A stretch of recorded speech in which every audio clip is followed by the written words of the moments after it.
Hi, I'm Allison Salinas with Citizen Watch, where your voice matters. And tonight, oh my gosh, we have an amazing guest speaker, Donny Henry. He is the chairman of the Libertarian Party, if I'm correct. Is that correct, sir?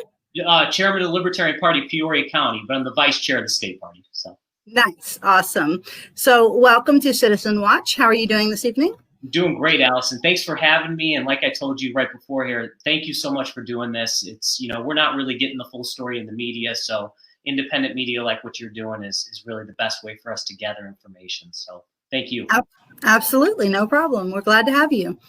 So here on Citizen Watch, welcome everybody. The comments are open and available for Donny and myself. But we're going to hold comments till the end. So if you have any questions or concerns or just ideas or whatever you want to pitch to him, well, you'll have your chance. And if you have a question, we can also flash it on the screen so that he'll be able to read it. Can you see everything okay, Donny, just to double check? Yeah, looks like I can. Awesome. Okay, so Libertarian Party, tell me what that's about in this day and age. Well, Libertarian Party is very special to me because it's not only just a political party, it's a philosophy.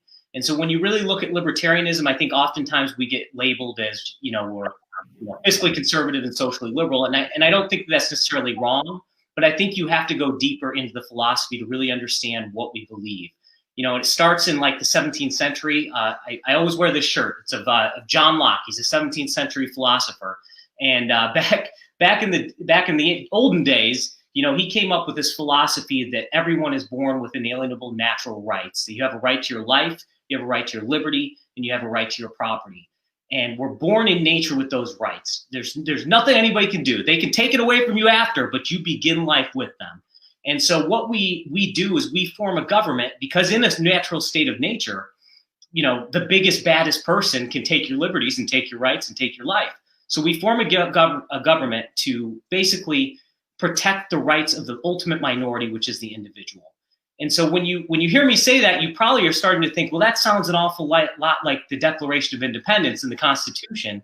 And that's really the truth.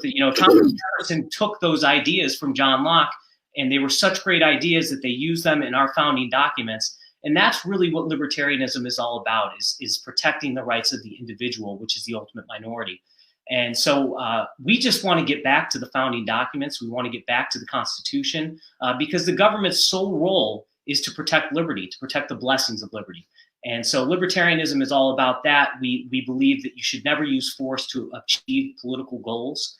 And so if you want something, you shouldn't use government to get it. You should earn it and get it for yourself. And that's ultimately, when we look at an issue, that's how we look at it. Is that, does government have the role to do this? Do they have the responsibility? And that's really what it boils down to. I'm not going to take your stuff. You don't take mine, and we'll be good. Right. Well, that's funny because that sounds like a lot of my views, but I'm Republican. So it's amazing, and a mutual friend of ours, Chad Grimm, we've talked and spoke, and it's amazing. If people will just sit down and talk and have a real conversation, you'd be surprised at how many views are actually aligned that we don't even know are aligned. Absolutely. And Ronald Reagan, one of the greatest Republicans of all time, he said that the very heart and soul of conservatism is libertarianism. And I think that's important to remember, is that every Republican has a libertarian streak in them. And I think that if we're 80% on the same side, we're on the same side, Yeah, absolutely. And I think, that was one of the things Chad and I had talked about. And another friend of mine, even with independents, they have a lot of the same views. I have an independent friend. It's so funny because ever since I started my journey into the race for the U.S. Senate in 2022, I realized I have Democrat friends, I have Libertarian friends, I have Republican friends, I have independent friends. And it's amazing the conversations we can have if we just take a step back sometimes. And I think that's the biggest problem, especially these days with everything going on.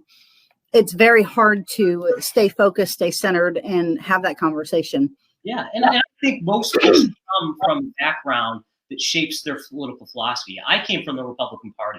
I came back from the Air Force. I was active duty Air Force, and came back in 2008. And I joined my local Republican Party.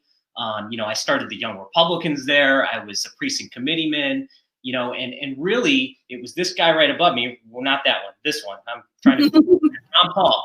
And I followed Ron Paul very closely in 2012. And one of the things that happened was the Republican Party, they had this young movement of Ron Paul, libertarian Tea Party type people. And Ron Paul didn't win the primary, but they wouldn't even seat his delegates at the convention. And so instead of capturing this group of motivated young people, they basically ran a lot of us out. And many of us went to the Libertarian Party. But I say that not to beat up on the Republican Party. I think it was a mistake. But I say that to say that we all come from similar backgrounds. You'll find that most libertarians have a lot of Republican leanings. And so I think it's very important that if we're going to be successful to defeat this crazy Democrat machine that we're fighting against, we have to come together or we're not going to win. It's impossible. We need each other. Yeah, definitely. I agree. So the no tax bill, it was interesting. There was a lot of debate whether through Facebook and through conversation, and it didn't pass. Yeah. But it's interesting to me how some politicians, I won't say all because all Democrats are not crazy evil, but it's amazing to me how the wording is, and it bothers me, it's not there on the ballot. It's not, and that's, that concerns me with anything else they put on there, or anybody, that gets things that get put on the ballot. It concerns me with when people don't understand the wording and how scary that could have been passed the other way. Now, the reason I bring that up is because I'm curious as your take as how you would have handled that from the beginning. Well, I trust our citizens to be educated voters. Now, maybe that's naive of me, but at the same time, I believe that that's our duty as a citizen to be an informed voter. And really, the change to the Constitution that they proposed was not that difficult. They literally just struck the line that it was going to be a flat tax out of the Constitution. It wasn't a complicated change. Anyone that looked at where they struck through on that could have clearly saw what they were doing. And so to me, from the get-go, when you're trying to pull off this politicization of this entire subject, and you start from that point where you're trying to trick the citizens, you know that they've got something up their sleeve.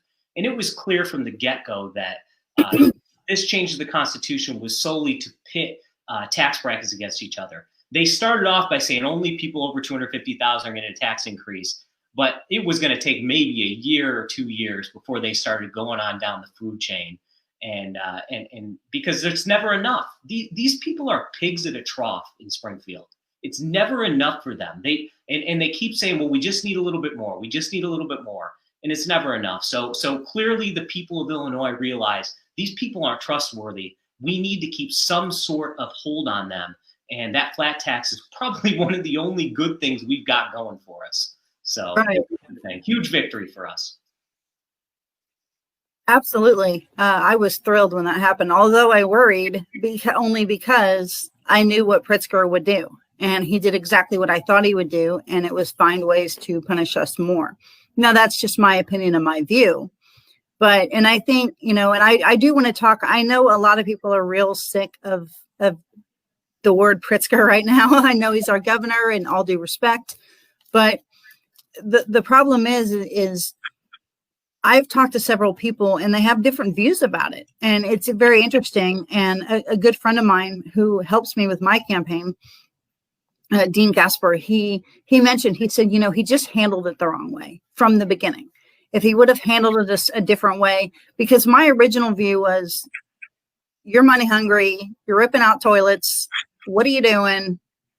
You could have been the savior governor of Illinois when you legalized marijuana if you just would have done it right. Yeah. Because the option was there. The money would have been there. Yeah. And he didn't. So with that being said, coming from, sorry, we had a comment that made me laugh. So coming from a libertarian perspective, or I don't even want to say that because we almost have the same views, yeah. But from your perspective, what do you think how do you think he could have improved it or made it better? Or I'm going to do something that most people don't do. I'm going to take the heat off of Pritzker for a second because I think he's a tyrant. Don't get me wrong.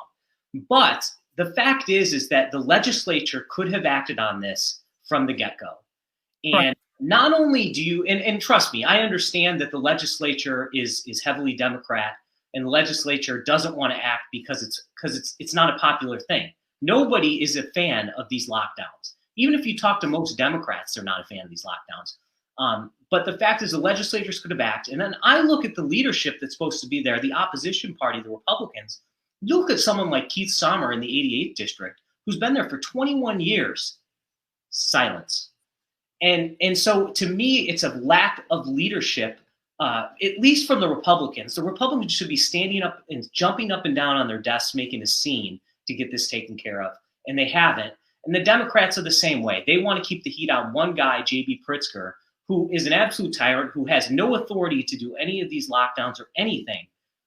But it's easier for them to let him take the heat and not take action. So the leadership of the legislature is non-existent. That's why people like Jahan Gordon Booth, who beat our friend Chad, is just such a waste of a legislature, because she's not there to do anything or to lead. And so we have to take back our legislature, because that's the people. That's the voice of the people. Now, back to what JB could have done. Of course, he could have handled the cannabis legalization bill better. There's a point of diminishing return. They thought that this was a cash cow. They raised the taxes so high that nobody's going to pay the taxes. People are still buying it on the black market. They're idiots. I mean, they're economically illiterate. I mean, anybody with half a brain can realize that that's what's going to happen. And so there's that. And then on top of it, they need to cut. You don't spend your way out of this. You can't tax your way out of this. Our government is too big. And let me just say one more thing. I do a lot of training around in my job. I do a lot of training around the country. And what's crazy to me is if you go to a place like Tennessee, has good schools. They have great roads. They have great infrastructure. And they have very low taxes, low property taxes, low sales tax. And you have to ask yourself, does it cost that much more to run the state of Illinois than the state of Tennessee? I mean, we have to find a way to do this less expensive. And if it means cuts, then we got to do it. It's a budget, But right. I could go all night talking about that. Yeah, so can I. I mean, and people don't understand that, it's the first look of saying we need to do this or we need to do that. And then the first person a citizen says is, so where are you getting the money? What are you cutting? And they don't understand that, like you said, it's a budget. We have to look at everything. We have to look at what's pulling, what's not, what's beneficial, what's not, what can be slimmed down a little bit or, whichever. And, that's something that, especially with vets, that is important to me, because when I get to the Senate, and I will get there, but that's the first thing I need to look at is there are too many cuts for veterans. There's not enough programs. There's enough programs, but there's not enough adequate programs that are running correctly. That's the problem. Well, that's the low-hanging fruit, though, Allison. I mean, we do great things in Illinois. As a veteran in Illinois, I can tell you that they have the Illinois Veterans Grant. Veterans go to school for free. Yeah, right. Yeah, I mean, there are great things for veterans. Illinois National Guard, their tuition is 100% paid for. So we do a really good job in Illinois taking care of the veterans. Probably could do better on healthcare, but that's more of a federal thing. But ultimately, I think that education is probably one of the biggest areas. How many public universities do we need in this state? I mean, right. Most states have one or two, maybe three, and we've got like six. I mean, it's so, and that costs money, but nobody ever wants to look at those things because it's not popular. Well, sometimes cutting is not popular, but we got ourselves into this mess and we got to get out of it. So, right. Absolutely. Well, I think I have one more question for you, and then we're going to turn the tables a little bit. So I guess my last question would be, I know this is kind of cliche, but if you ever ran for governor, okay, what would you do differently in a nutshell? I know that's a loaded question, but initially. Well, we could talk about ballot access. That's one thing. So Yes. just so your listeners know, in the state of Illinois, and really this is relevant to you as well.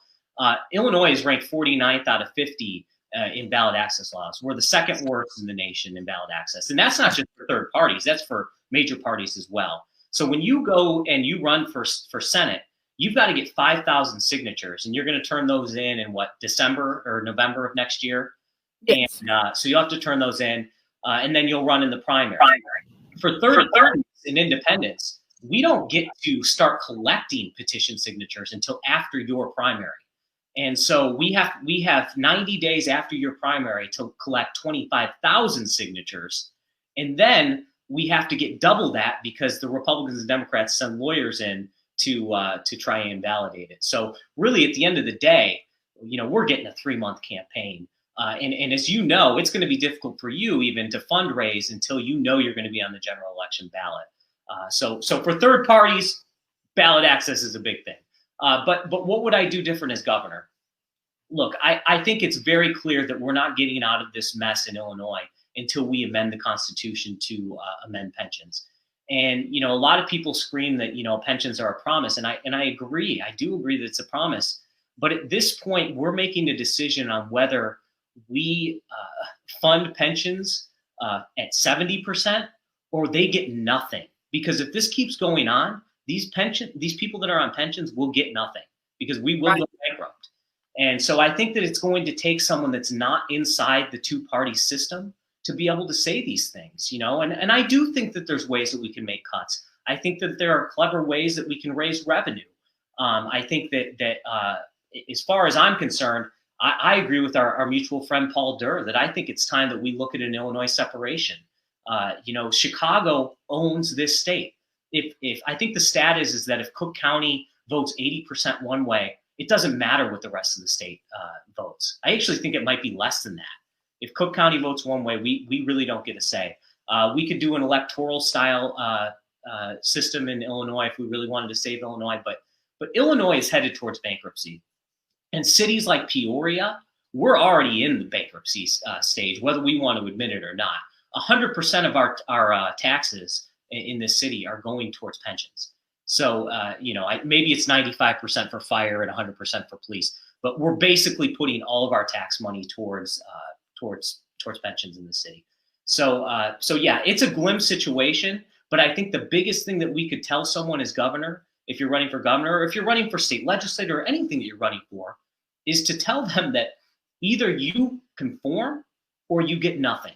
And I think if we explain to them and are honest with them, the people will see that and be more willing to do it. And, as a guy who's been in the military for a long time, we've already moved away from those pensions. We do, it's called the thrift savings plan, so they match your investment in the government. So we need to get away from these defined pensions and we need to move towards employee contributions. And that has to happen immediately.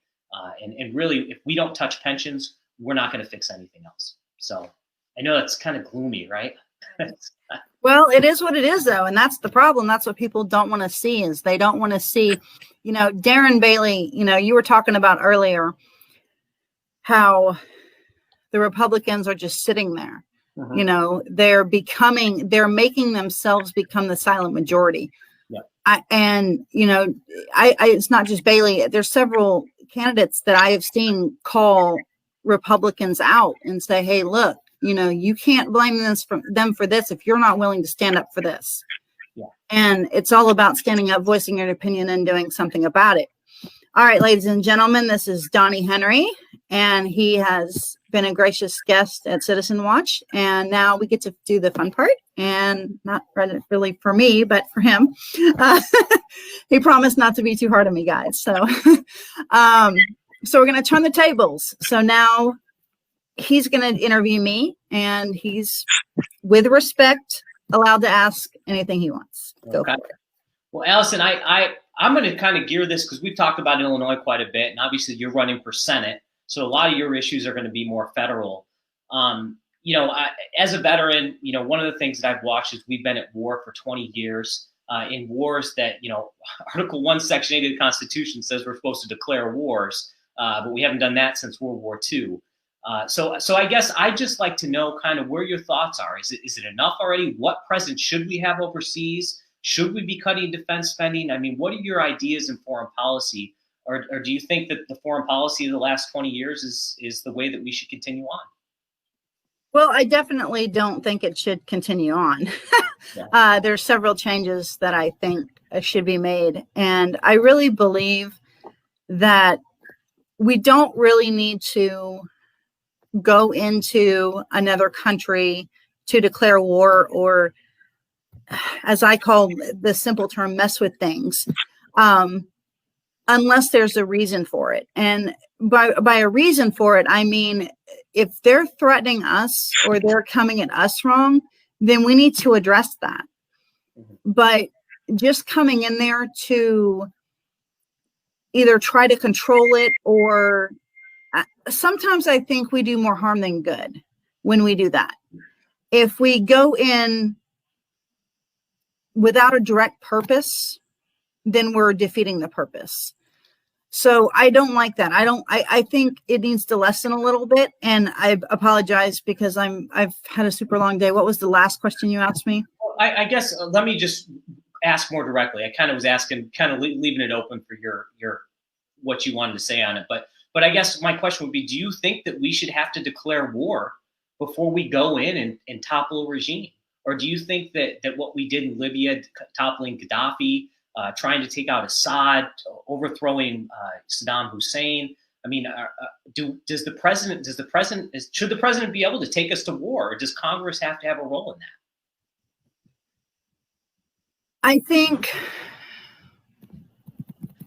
I really think that the president should have the majority of the say, as long as it's sane. And that's kind of where Congress comes in a little bit, but I think it's pushed too much. I think the idealism of, we must declare war, that isn't how it should be. So I don't think that Congress should have as much say as they do, I guess. Okay.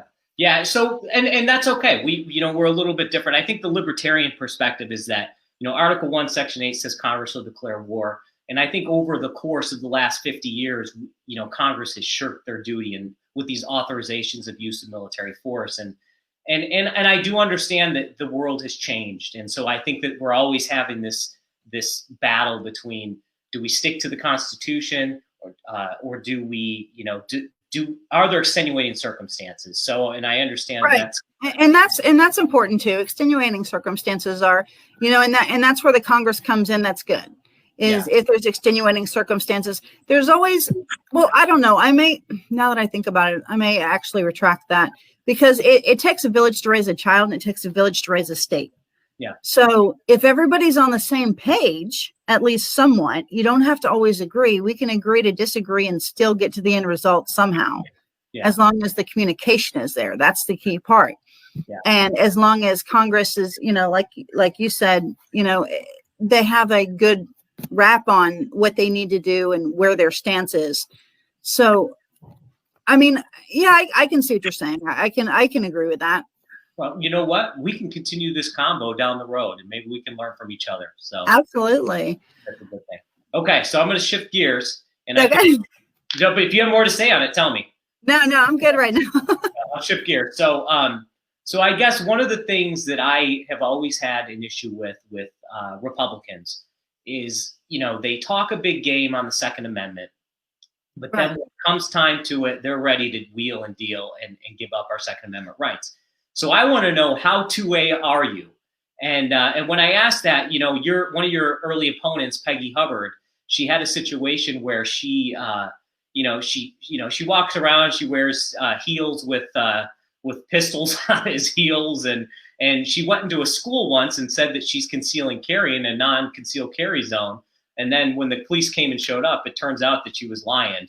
So it was just an interesting thing. Are you Peggy Hubbard two-way? Are you actually going to conceal carry in that? Is there such thing as a no carry zone?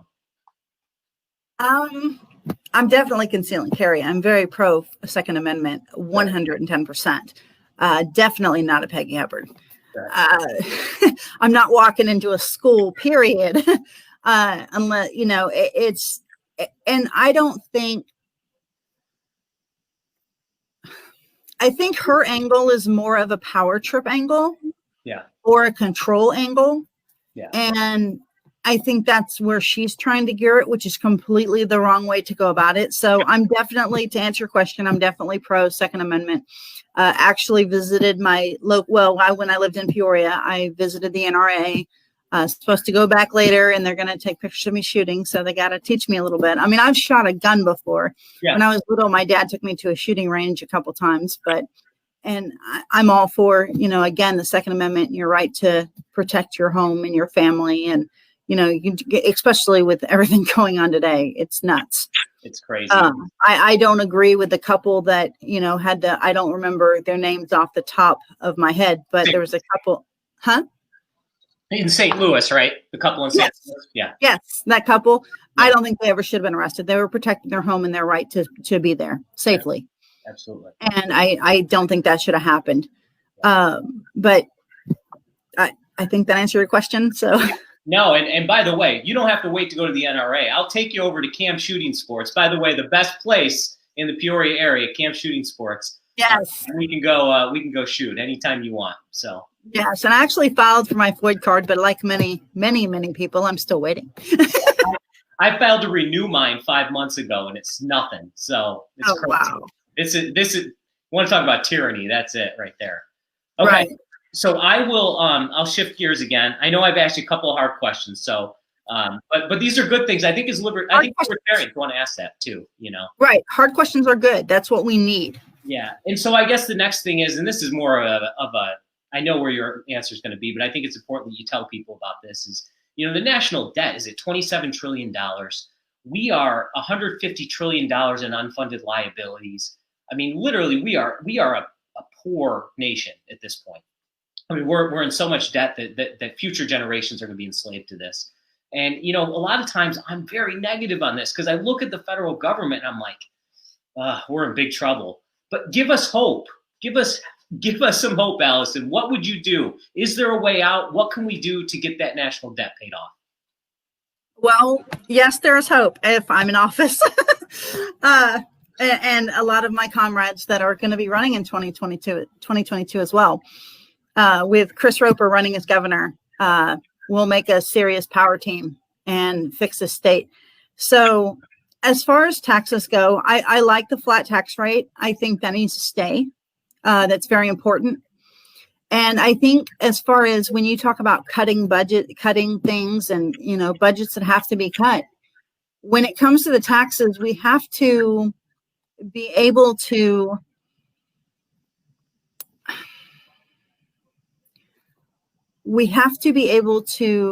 get it to a place where people aren't running away. And to do that, we have to, like, I think the new car tax, isn't it like doubled now because Pritzker, it's like it was a double tax? Like, why? That's stupid. Why do that?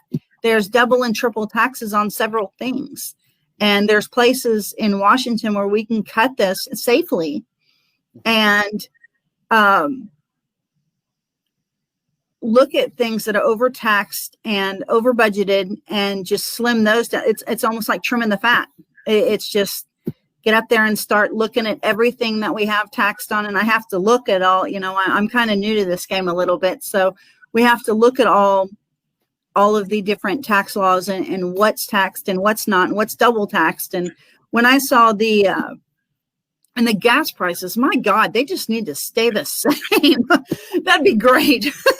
At least in the same area. Like let's get a medium somewhere in the, you know, not either really extremely high or, you know, but just working off of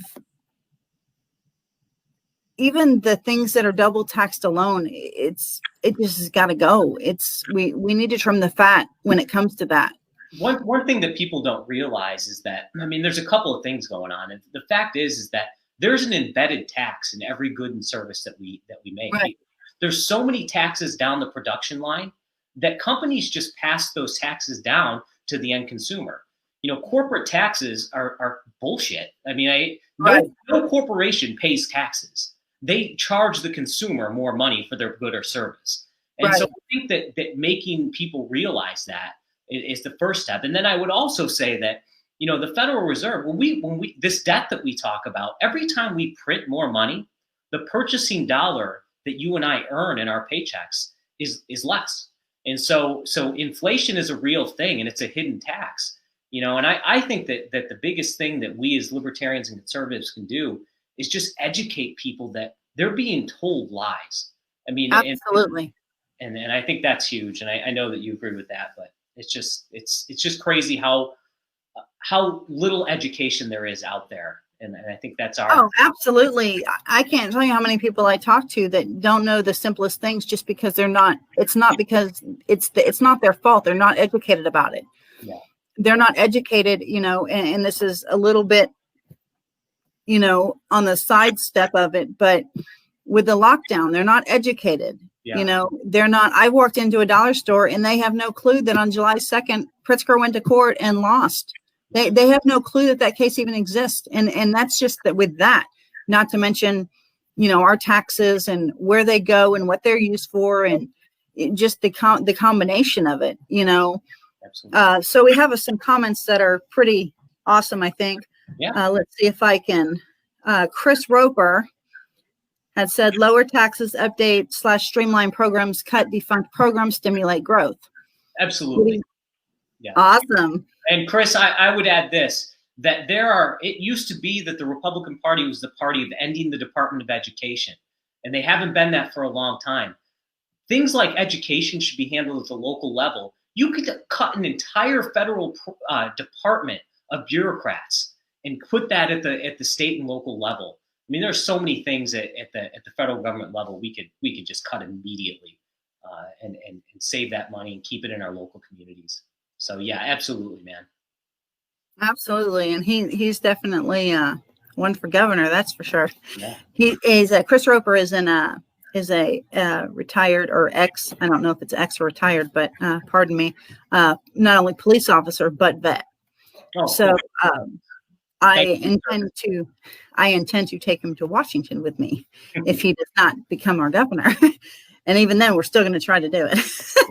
But okay, we got one more. I'll give you one more question, and then we're going to wrap this up. Go ahead. Oh, for me, one more question. I get to ask you one more question. Okay. All right. I'm still on your time. Okay. Well, let me. Okay. So I guess let me ask you a good one. Who is your political role model? Who is someone that you take your influence from, and you've learned your most to form your political philosophy? Sorry, I didn't mean that to be as tough as it. No, actually, I have that answer. That's a really good question. No one's ever asked me that. That's a really good question. So, who is my political role model? Well, funny. He's actually libertarian. Okay. His name's Jonathan Parker. Okay. He was my professor at Illinois Central College, and he taught me American government and international relations. International relations. Yeah. So the reason why I say that as a role model, I've actually asked him to be my advisor on my campaign as well. Awesome. And he's a real good guy. Ronald Reagan's cool too, Chris, but really, he definitely supersedes Parker. But as far as my role model, what I look to aspire and what I look to be when I get into Senate, that's what I look as a role model, correct? Yeah, absolutely. Okay, so Parker, wow, let's see. He's an amazing guy. He really is. By the way, he's the secretary of the Libertarian Party of Illinois.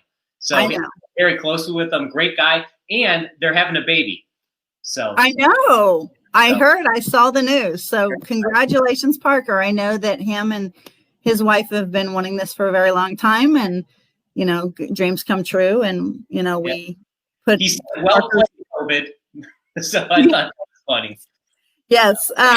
So it's funny because the reason why he's my role model as far as political wise goes is because he's very outspoken. He tells it like it is, number one, and that's important to me. He doesn't try to be somebody he's not.